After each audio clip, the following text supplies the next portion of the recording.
it's getting late. Isaiah what? Isaiah chapter 1 and verse 10, that's where we're at.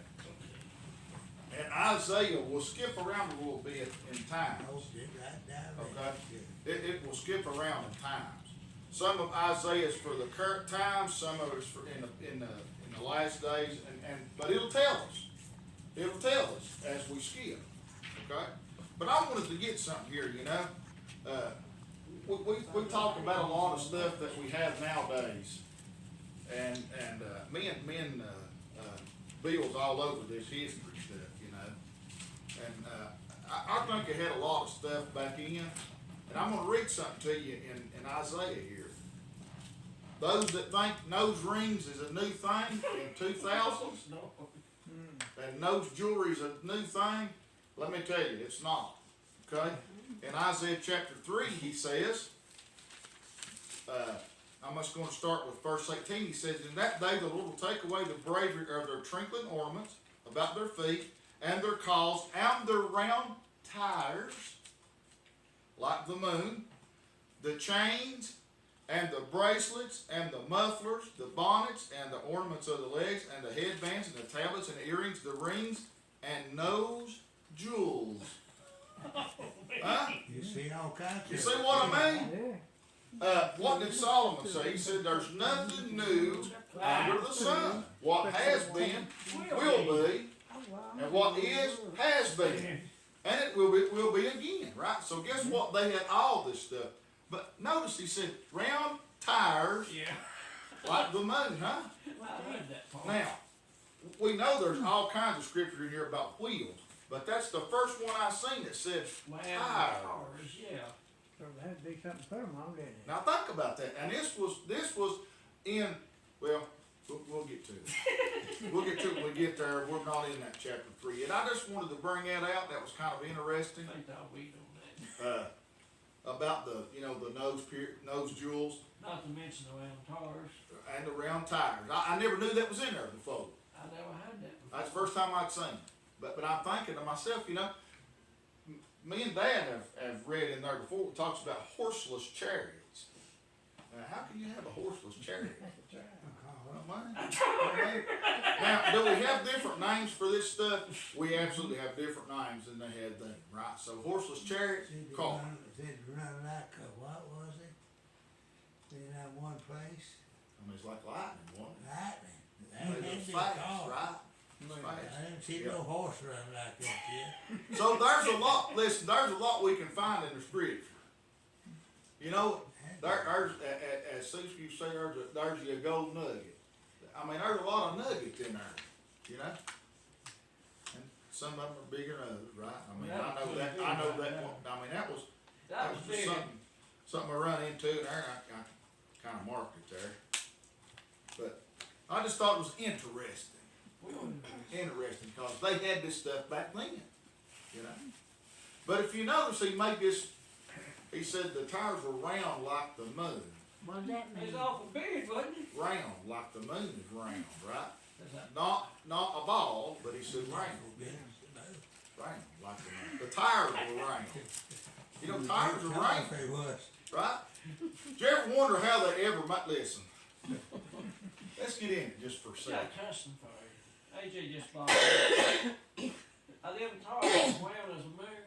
That's what it said, round as the moon. That's what I'm saying, are they that big? I don't think they're not that big, no. What? But think about this a minute. I think about it. Well, let's go back in the 1800s. How did they make them wheels exactly round? Did y'all ever wonder about that? How did they make them exactly round? Because if they weren't exactly round, that thing ain't gonna roll right. Know what I mean? How did they make that wheel exactly round? Without seeing one That's before. beyond my question. Now listen, we're in a time when they had hand saws, Mm-hmm. and they had hammers, and they had chisels. You with? Yeah, Right? yeah. How did they get that wheel? Right. Well, like you said, it Fast. ain't nothing new. Well, you think they just kept trying till it, I don't know. I mean, you know, They molded it, I guess. Well, they really didn't say, Like it needed to be. they didn't say what kind of fill it was, it may have just been a round piece of wood. We don't know. I don't know. It didn't say. I think there's a lot of things we don't understand. That's right. You know what I mean? Never will. Yeah, you might. All right, yeah, we will eventually. That's what I think. Yeah. We've been through this, me and you. Okay. Yeah. I know I say this is a funny, but I said, Lord got this big screen TV Oh, up there, me. and this YouTube, just click. You're on the next video. No, that's not gonna happen, I don't think. Do you, AJ? Yeah. But you never know. All right, verse number 10. We'll try to get 3 verses. Okay. I ain't gonna say the whole chapter because Dad's just gonna say we ain't gonna do it. No, that's about 31 verses. Hear the word of the Lord, ye rulers of Sodom. Give ear unto the law of our God, ye people of Gomorrah. Now this is a vision that Isaiah is seeing that the Lord has given him, right? Yeah.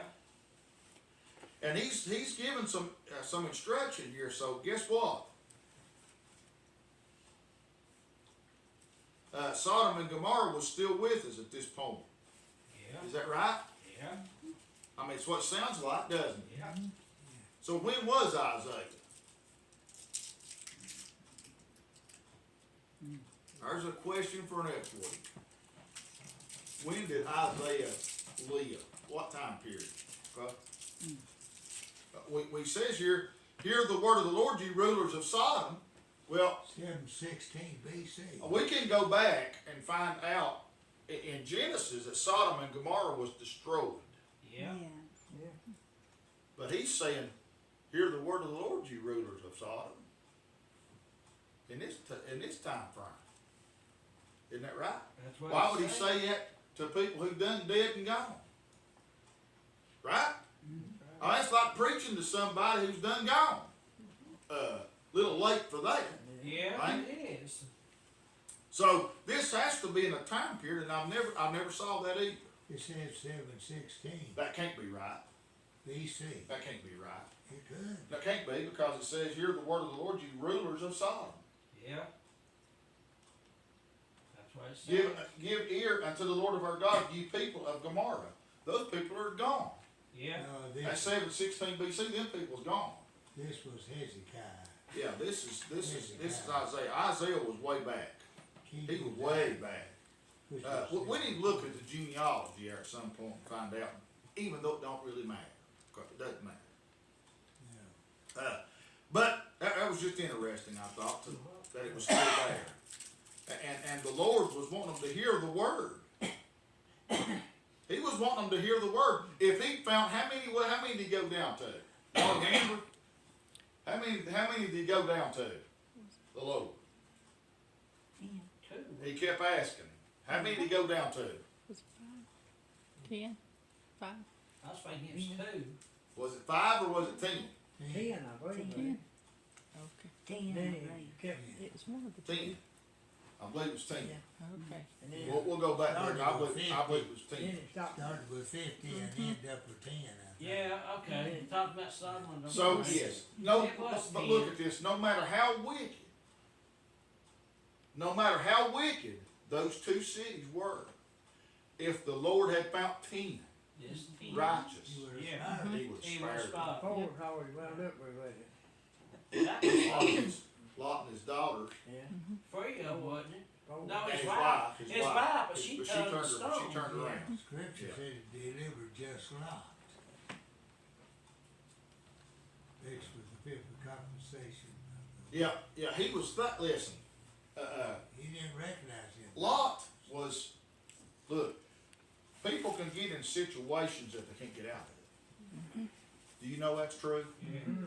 Lot was in a situation, and the Bible don't tell us a lot about what happened to Lot to get him into Sodom and Gomorrah. It doesn't tell us. It don't tell us what all happened to him. But we know he had a lot of cattle, and he took the greatest pasture. Abraham let him have the best. Yeah. He let him choose. He chose the best, Yeah, he did. didn't he? Then he winds up, instead of there in the pasture and all, he winds up down there in the town, Yeah. in the city. And he said he was vexed. So how did he even get there to begin with? He's had to make some poor decisions. And poor decisions lead to other poor decisions if you ain't careful. And before Yes, you they know it, do. you're in a spot where you can't get out of it. He may have sold all he had, and that was he had everything invested right there where he was at, and he couldn't sell out and get out. That might have been what it was. Now sometimes things have to happen to make us move. You know what? We know that from Elijah. The Lord dried up the brook, and then he moved on out. Right? The Lord will move us when it's time, when he wants us to. But sometimes we get comfortable, we won't move. That's it. Right? But Lot was in there, but he wasn't a happy camper.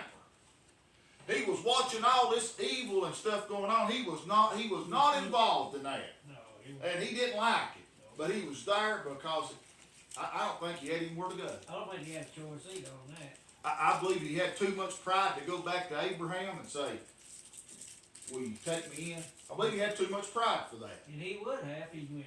Abraham would have took him back in. He would. He would have took him back He in. would tuck him back. Abraham was a good, righteous man. He was. He would have took him in. Yeah. But let's journey on here, okay? I'm just gonna get two more verses, Paul, I promise. To what purpose is the multitude of your sacrifices unto me, saith the Lord? Now listen now. Who's he talking to? Sodom and Gomorrah is who he's talking to here. So let's think about that just a minute. That puts us in a different time frame. It does something. Where does that put us at? Because the Sodom and Gomorrah we find out about there in Genesis with Abraham and Lot is a wicked place. Yeah. And they ain't doing no sacrifices, not to the Lord. No, they ain't. But what does it say here? They are. He says, to what purpose is the multitude of your sacrifices unto me? Yeah. Sounded like they were making sacrifices unto the Lord. Yeah. Sodom and Gomorrah was. They were. The Right. truth it is. Is that what y'all get? Yep. Okay. So we need to kind of get a picture of where Isaiah was to understand what's happening here, right? And he says, saith the Lord, I am full of the burnt offerings of rams and the fat of fed beasts, and I delight not in the blood of bullocks or of lambs or of he-goats. It must be Now, what they were sacrificing. now let's go on here a Yeah, minute. but this don't. When you come to appear before me, now I want you to look here. Here's the important part of this. Yeah. Okay? When you come to appear before me, who hath required this at your hand to tread my courts? They were unwelcome guests Yes, at they the were. Lord's house. Yes, they were. Is that what you get out of that? Yep. They were unwelcome guests at the Lord's house. Listen, is there unwelcome guests at the Lord's house? Yes. Yeah. Yes, there is unwelcome guests at his house. Okay? We And still today, the Lord has unwelcome guests at his house. If you come to cause trouble, you're an unwelcome guest. Yes, That's it. Double 13. If you come to cause division, you're an unwelcome You guest. are. Right? Yep. If you come to talk bad about everybody, you're an unwelcome guest. Waiting on The Lord's house is supposed to be sanctified, Yeah. holy, set aside for Him, just for Him and His worship. Yeah. And I'm talking about true worship. This was the problem. It was not true worship. Right. I told Dad I was just going to get two verses. Get left. 13. You, that right there. Okay, yeah, because I don't want to start on verse 13. Okay. But he says, bring no more vain oblations. Yep. Incense is an abomination unto me. The new moons and Sabbath, the calling of assemblies, I cannot away with it. It is iniquity, even a solemn meeting. But he's not talking about his people doing No, this. he's talking to them.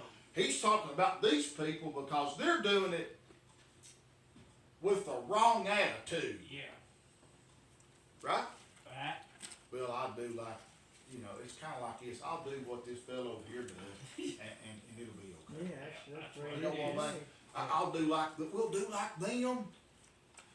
We'll do like them. That's where But it guess is. what? If your name's not in the Lamb's Book of Life, It don't matter. depart from me, see. Yep. Huh? No. And that's what it is. These were not his children. They were not called, and they were not under the covenant.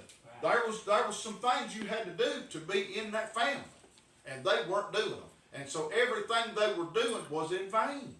But It was absolutely in vain. This is what he's telling us. We're leading up, okay? Yeah. You just hang with me. I know it's going slow, and we've got 66 chapters, but you just hang with me, okay? Just think we might have to get some of them on Sunday. I don't know. Hey, it'll be all right. I'm just saying, you know, we got 66 chapters. We ain't through the first one. We ain't through. But the Lord is telling them this. And we're going to get on over there. And Dad, he quotes this scripture a lot in verse number 18. But I ain't going to get it, but Dad quotes this a lot. Oh, yeah. Yeah, he quotes it a lot. I like it. Yeah, I do too. But I like it too. But we're gonna start with verse 14. It's kinda hard to stop there because it kinda goes along with verse 13, and it goes Yeah. along with 12, and it goes along with 11. Yeah. You know, but when you go on down, it's all connected. But this is all about Sodom and Gomorrah. That tells me Isaiah was around before